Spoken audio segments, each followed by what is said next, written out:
Pinjam uang. Meminjam uang itu, Ibu, ada aturannya. Siapapun yang pernah minjem uang, ada satu resep yang sangat mudah bagaimana agar Allah menolongnya untuk membayar.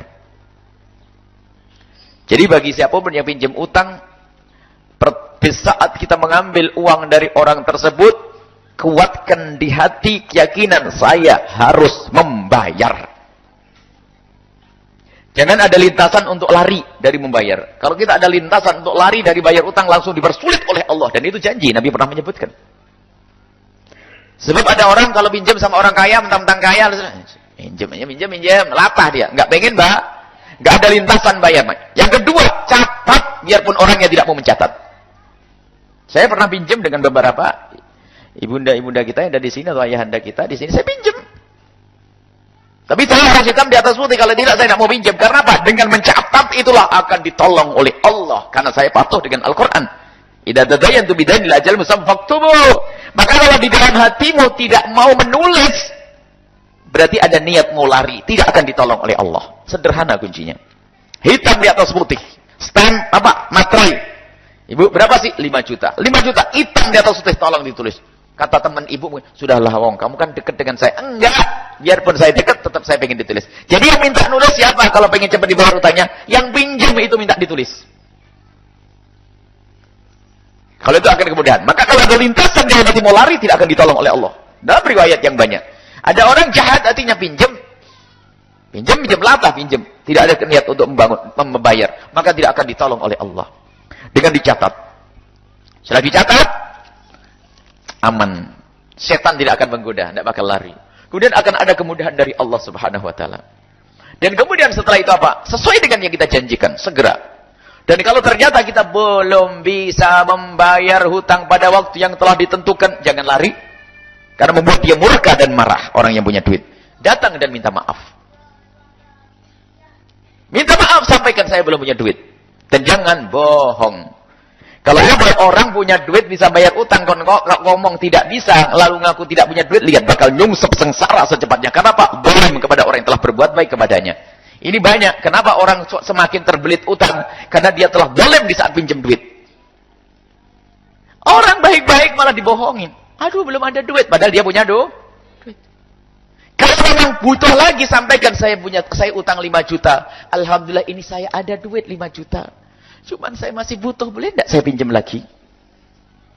Jujur dia, bangga dia, mungkin bahkan mengatakan, sudah kau pakai saja. Mungkin saya hibahkan.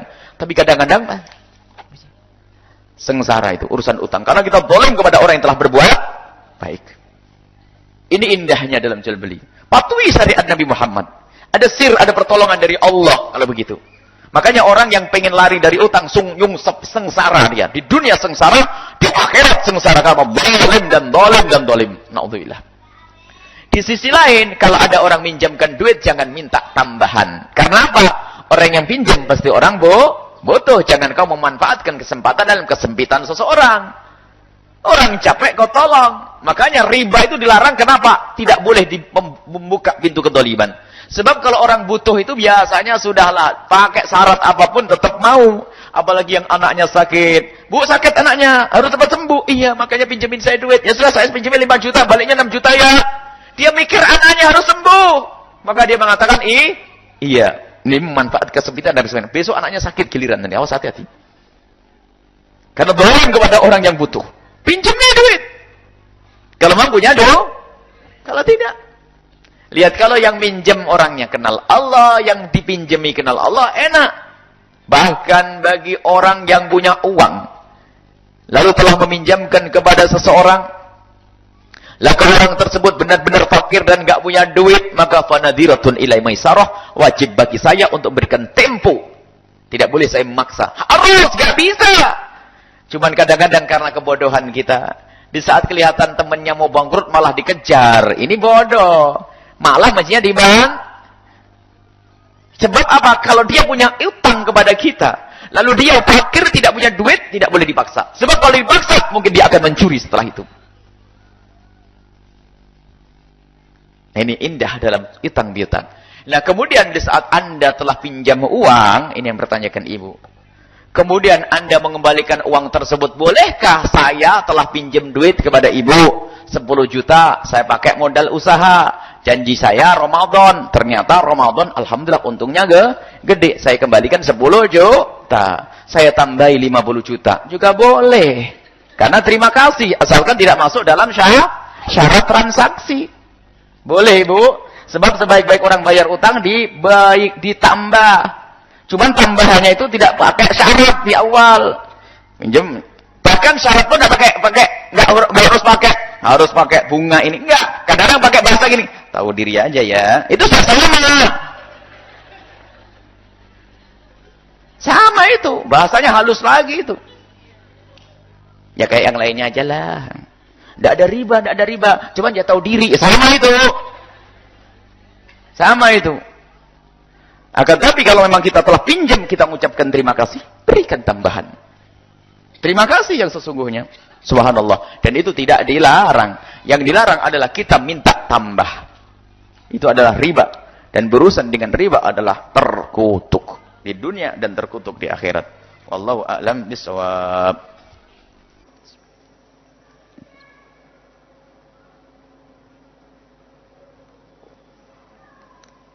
Saya punya teman yang suka tersinggung, sensitif. Siap saya memberi masukan, senanglah engkau diingatkan. Jika rumus itu dipotong separuh pincang dan bukan kehidupan yang baik. Sebagai seorang istri, harus senang mengingatkan suami di saat salah. Pun demikian dia sangat senang jika diingatkan. Kalau ini rumus dipakai dalam segala bentuk, kehidupan akan aman dan indah. Yang menjadi masalah ada orang itu senang mengingatkan. Istri senang ingatkan, tapi giliran diingatkan cemberut, diem. Sampai suaminya nggak tahu ini denger atau enggak, mau ngelanjutin serba salah, mau tidak dilanjutin belum beres omongannya, mau dilanjutin denger atau tidak. Kalau bapak-bapak nggak cemberut, langsung keluar rumah. Tadi saat diingatkan orang kecil, sampai mengatakan rahimallah imra'an ahdali uyubi, semoga Allah berikan kasih sayang kepada orang yang menunjukkan kepadaku tentang kekuranganku. Diberi hadiah orang tersebut. Bahkan cara mengingatkannya mau dengan cara kasar. Sampai para sahabatnya Sayyidina Umar marah. Mau dimarahin orang itu. Ternyata Sayyidina Umar malah balik marah. Justru orang itu yang akan menyelamatkanku. Dan bukan kalian semuanya. Duh, diingatkan senang. Kelas presiden ini. Nah kelas kita ini kelas kaidah dalam motivasi dakwah kita. Di dalam kita mengingatkan lakukan dua hal. Yang pertama, kebenaran tidak harus diucapkan hari itu. Artinya apa? Kita harus milih waktu yang tepat. Jangan mentang-mentang dia salah langsung saya ingatkan. Bentar dulu pilih waktu yang tepat. Kapan enak-enaknya. Apalagi suami istri. Jangan istri lagi masak keringetan panas lalu diingatkan. Wah, sak pancinya naik gitu. Banget itu. Jadi harus tahu diri. Kalau sudah makan enak, disanjung masakannya enak dan sebagainya. Diamkan pakai gini nggak paham ya pakai gini akhirnya bisa begitu. Ini dia masalah. Makanya apa yang perlu diperhatikan di sini? Di saat kita mengingatkan harus dengan adab dan tata krama yang baik. Jadi pertama mengingatkan, kebenaran tidak harus diucapkan saat ini. Artinya perlu kita cari waktu yang tepat. Yang kedua, ternyata kebenaran tidak harus diucapkan oleh lidah Anda. Karena mungkin posisi Anda bawahannya. Perhatikan nih, apalagi sambil sholawatan, sambil kita berdoa semoga suamiku ini jadi akhlaknya baik. Baca bawahnya ngingetin mana, tapi atasnya sayang suamiku kan. Lega. Ini salah satu. Atau melalui orang lain. Makanya kadang-kadang orang sok pengen jadi pahlawan, sok pahlawan. Mentang-mentang ada kesalahan langsung diingatkan. Nah ini sekarang kita perlu tinjau. Ini jangan-jangan kita termasuk golongan ini sehingga sahabat kita tidak senang dengan kita. Atau mengingatkannya tidak di tempat yang tepat depan orang. Kamu jangan begitu, nggak benar tuh. Singgung dia. Nah ini kita perlu cek lagi. Jadi yang pertama kita harus kita koreksi di saat kita mengingatkan orang lain karena Allah. Sebab kalau kita mengingatkan karena Allah, kalaupun dia tidak mendengar omongan kita, kita tetap dapat pahala. Kita mengingatkan kedua kali dapat pahala lagi. Kita mengingatkan ketiga kali dia marah tambah gede pahalanya. Apalagi melengos, merengut, cemberut lebih gede pahalanya. Yakini mana ini. Tapi ingat prosedur tadi. Sebab Nabi mengatakan basyiru wa la tunaffiru. Kalau kita ingin mengingatkan seseorang, bagaimana orang diingatkan masih senang dengan kebaikan. Sehingga tidak boleh kita menjadikan orang itu lari dari kebenaran, marahi depan orang ini. Itu bukan sesuatu yang baik. Baik, ini saja ya. Semoga Allah menjadikan kita hamba yang lapang hati. Mau memang kamu jelek kayak begitu kok. Itu kalau kamu jelek seperti yang diomongkan, nggak usah marah. Karena memang jelek. Kalau ternyata kamu tidak jelek, dibilang jelek, alhamdulillah dia nggak tahu saya. Selesai. Kenapa harus marah? Misalnya perilakumu, orang menuduh Anda seperti itu. Kamu begini, pelit dan sebagainya. Dibilang pelit. Kalau memang Anda pelit, ya benar juga, dia tinggal gitu saja. Kalau ternyata Anda bermawan tidak pelit, ya dia tidak tahu saya.